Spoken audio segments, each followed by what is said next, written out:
Yan, good afternoon, good afternoon, good afternoon. Luzon, Visayas, Mindanao. At dito tayo na naman sa may maestran sa mga bayan. Ayan, at yun nyo nakita, may dumaan na tagbot mga bayan. Ayan. Samantala dito sa maestran sa mga bayan ay dinalagyan pa rin ng pilote mga bayan. Yan, hinahammer yung pilote mga bayan, no?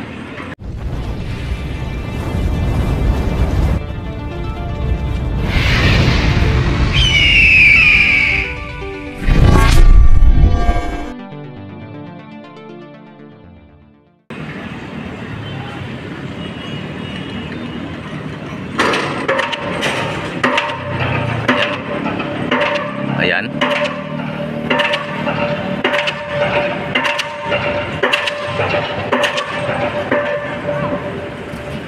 Grabe mga bayan, no? Hinahammer yung pilote mga bayan.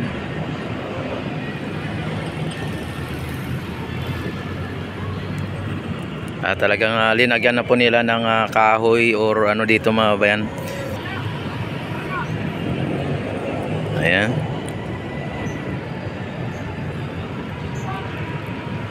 Ready na mga bayan, ready na buhusan itong dito sa banda sa may ano na to, dito sa may maestranza. Tapos yung mga pilote na binabound doon mga bayan, nakita naman ninyo.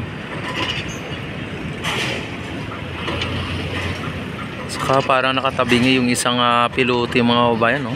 Parang nakatabingi. Yung inano nila ngayon.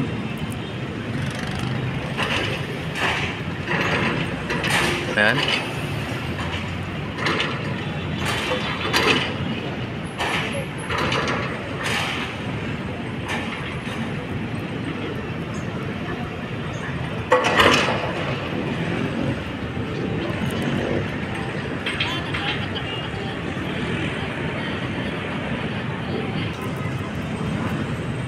Ayan mga bayan, no?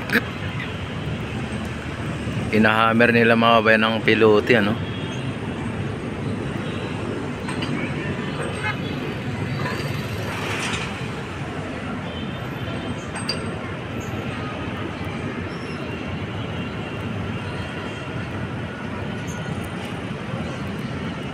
Ayan, samantala mga bayan, punta natin ang naturang Plaza Mexico mga bayan. Silipin din natin ang Plaza Mexico.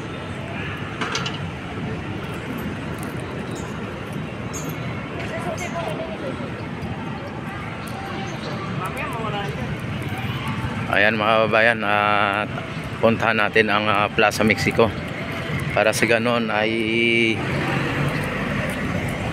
makita po natin kung ano po ang naging pagbabago dito sa Plaza Mexico mga bayan.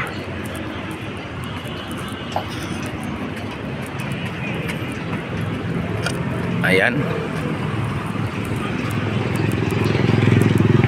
Ayan na mga kabayan, kung inyo nakikita may mga ano na, may nabuhusan na po ng naturang simento mga kabayan.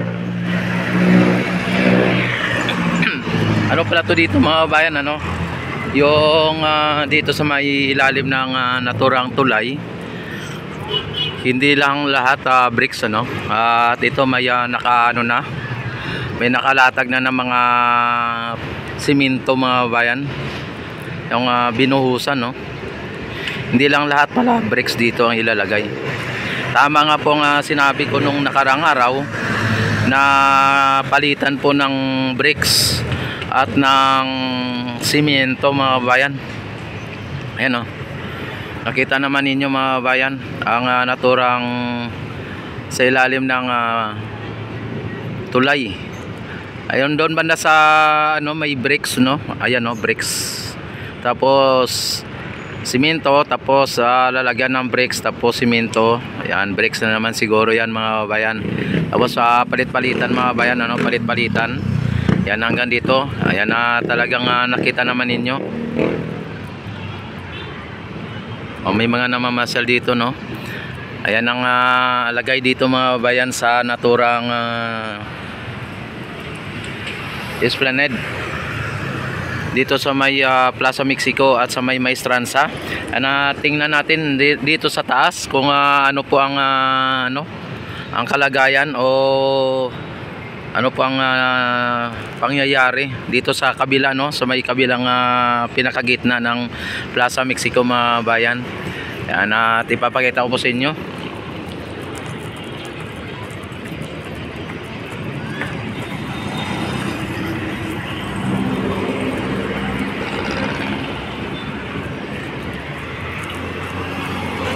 Araw-araw, mga kababayan, tayo dito, mag-update dito para i-update ko kayo dito kung ano na po ang mga kaganapan o mga nangyayari dito.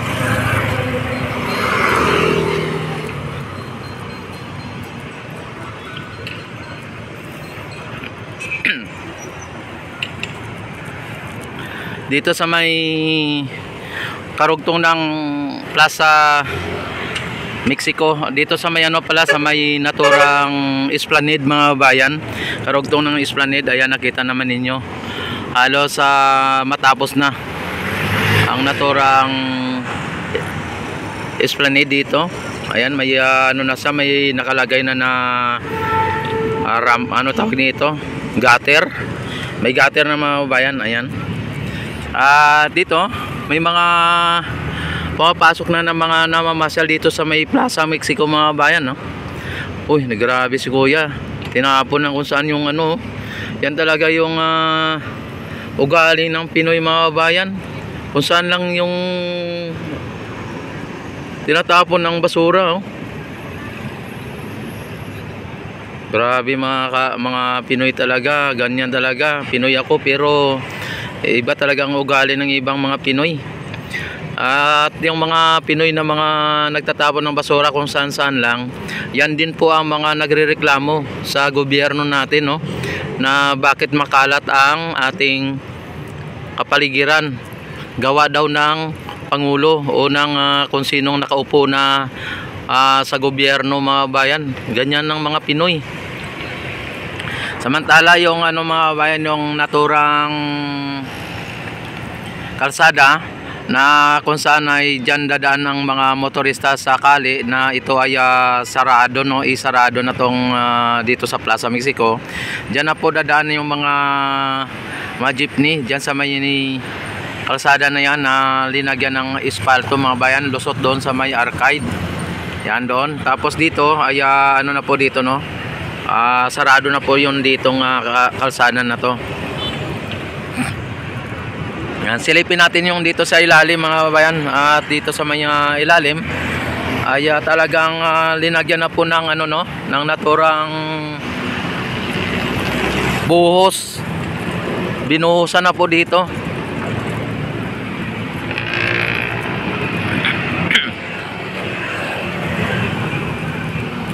Itong puno na to, mga bayan, no, yung itong puno na to, money tree po ito, kaya hindi po yan tinatanggal, no? Money tree, pampaswerte, yan po ang alam ko, money tree po itong kahoy na ito, no? At yun yung nakikita, ang ganda ng mga ng dahon niya, talagang green na green, Samantala ito ang ito ang naturang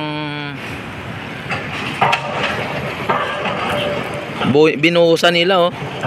Tapos palit-palitan, mga babayan, salit-salitan, no. Yung simento, yan, bricks, tapos simento, tapos lalagyan siguro nila din ng bricks, tapos simento ulit, bricks na naman, simento naman ulit, bricks na naman. Kaya yung may bubuhusan na yan, no, yung may bubuhusan, mayroon siyang screen, kumbaga yung parang bakal na screen, dinalagyan para pag ganon, pag nabuhusan ay kakapit ang simento. Yan. Tapos ang kapal ng buhos nila ay kasing kapal lang din po ng bricks na ilalagay nila, kaya po pagka nalagyan ng bricks yan, malamang ay po yan, pantay po, no. Tapos yung bricks, mga bayan, mga siguro 3 bricks ang sa isang ano no, sa isang flat na yan. Kasi naka-platform naka-flat Sa isang brakes sa isang flat na yan, malamang mga bayan ay apat na brakes ang ilalagay. Kasi 12 por 12, ibig sabihin mga bayan, kung apat ay 48 cm. Kasi ang isang 12. Pag 12 ibig sabihin 24 lang, apat, kaya 48 na centimeter yung lapad nito. Bawat 48 centimeter. Yan ang nakita ninyo na brakes na yan, 12 por 12 po yan, 12 by 12. At nakita naman ninyo ay talagang bago na naman sa inyong paningin itong naturang development dito sa may naturang Plaza Mexico mga bayan. Ano? Diba? Grabe mga bayan ang ano dito, ang pagbabago dito ay talagang araw-araw iba ang ano dito ang sitwasyon. Kasi araw-araw may natatapos po sila dito, araw-araw may ginagawa. Kaya ayan, nakita na ninyo mga bayan, sa sunod na araw ay malamang kung brakes po ang ilalagay nila yan, sunod na araw ay nakalatag na po yung brakes na yan, di ba?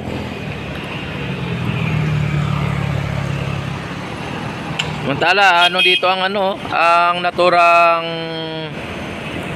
sunset mga bayan, kitang-kita dito ang sunset Yan ang sunset, kitang-kita din dito mga bayan. Kaya talagang perfect ang view dito, o perfect ang place na kapag may namamasyal ay talagang saktong-sakto po. Makita mo pa ang sunset, makita mo pa ang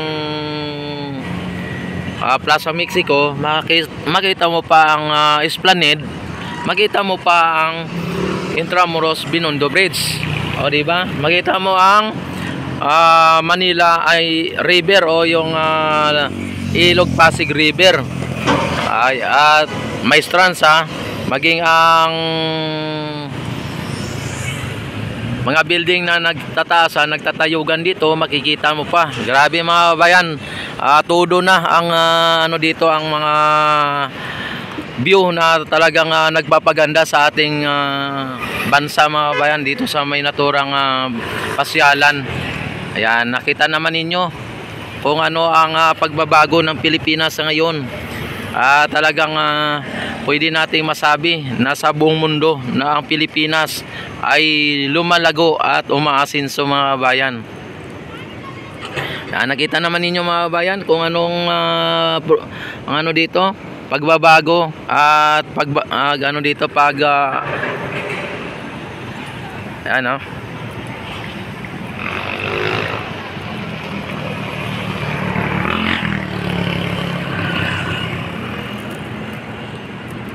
ay grabe mga bayan, talagang tinutudo na po ng ating gobyerno o ng ating pamahalaan ang pagpapaganda ng ating pasyalan. O di ba?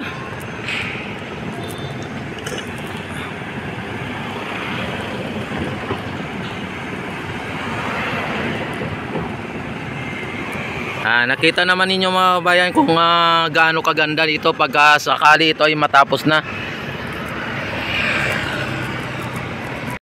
Dito tayo sa yan, pinaka perfect na anggulo dito.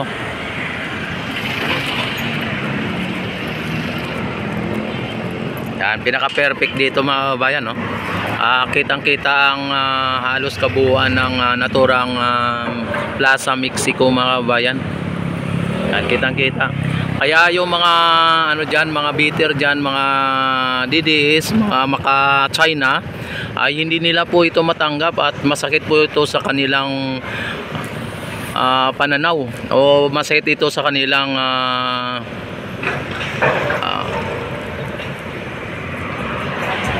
sa nilang pag nakita nila to, masakit po to sa mata nila, no, mga bayan.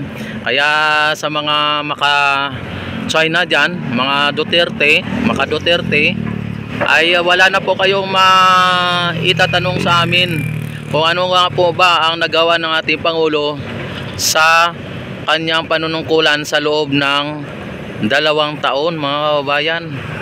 Ito na, nakikita na ninyo, ipinapakita na namin sa inyo, at sumasakit lang po ang mata ninyo kapag ito ang inyong nakikita, na lalong gumaganda at napapalago ng ating kasalukuyang presidente ang ekonomiya ng ating bansa. Di ba? Ano, mga kababayan,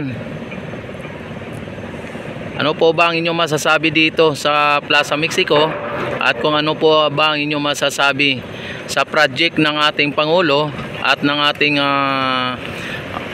FL Lisa, sa ating First Lady Lisa Marcos dito sa may Esplanade, dito sa may Ilog Pasig.